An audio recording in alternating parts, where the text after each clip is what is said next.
What would happen if you built a refuge for a persecuted people in a place where another people already lived? In the next few minutes, you'll learn why this moral quandary is at the root of the struggle between Israelis and Palestinians. First, there are a couple of things it's helpful to understand.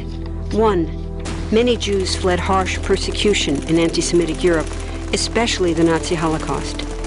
Zionists encouraged massive immigration to historic Palestine, at that time a British colony, where Jews had an age-old connection and where small Jewish communities had long existed among larger groups of indigenous peoples. But when the UN offered the Jewish immigrants the majority of the land for a new state called Israel, for the indigenous Palestinians who lived there, it was a massive destruction of life. They rejected the UN's partition plan, and several Arab states invaded the new state of Israel. Israeli forces essentially erased over 400 Palestinian villages and towns. By the end of the fighting, Israel controlled 78% of historic Palestine. And when 750,000 Palestinians who fled or were expelled during fighting tried to return to their homes where the new state now stood, they were permanently barred by the Israeli government. While over 100,000 of their relatives and neighbors who hadn't left became second-class citizens of the new state, along with the new Jewish majority. Today, Palestinian refugees and their descendants number in the millions. Most are in the Gaza Strip, the West Bank, and Jordan. Many are spread throughout the world, with millions still living in refugee camps, seeking to return to their homeland. To sum up, one group of refugees found a much-needed home, but in the process, a new group of refugees was created. Here's the second thing to understand. Israel was founded as a Jewish state.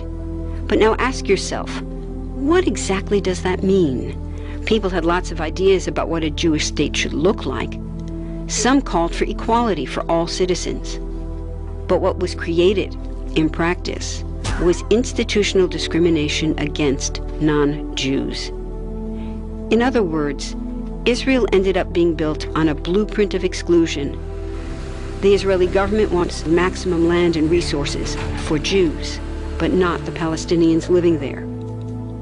That's why, inside Israel, Jews get special privileges, including rights to land and housing, that are denied to the Palestinian citizens, who make up 20% of Israel's population. That's also part of why Israel has never defined its borders.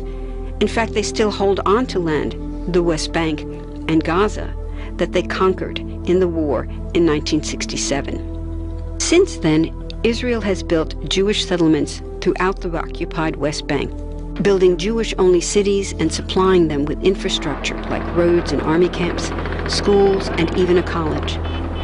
Military occupations are meant to be temporary, but after 40-plus years, this one looks permanent and entirely unjust. In the West Bank, Israeli Jewish settlers and Palestinians live on the same land, but must live under two completely separate and unequal systems of Israeli law. The Jewish settlers dominate the natural resources, including water and agricultural land, and they're backed by the Israeli army. To maintain the occupation, Israel has demolished thousands of Palestinian homes and orchards, confiscated Palestinian land, bombed a captive civilian population in Gaza, and punished resistance with raids, arrests, and assassinations, all to gain maximum land, while making life so difficult for Palestinians that they will either leave or be too afraid to resist. Palestinians have fought back. For decades, they tried to achieve national liberation through armed struggle. Some groups still do. But the majority now support popular protest instead. The deeply harmful pattern of control, repression, and violence profoundly harms Palestinians living under occupation and Israelis living as occupiers. This must be broken to reach a peaceful and secure future for both peoples. Now that you understand the problem, what about the solution? What about peace talks?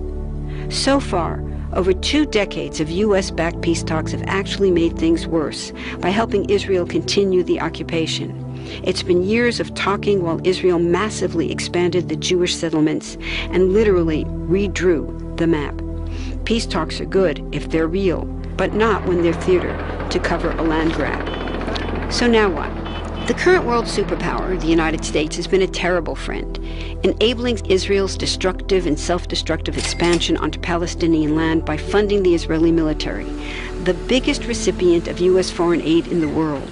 But there's another superpower that can make the difference: you.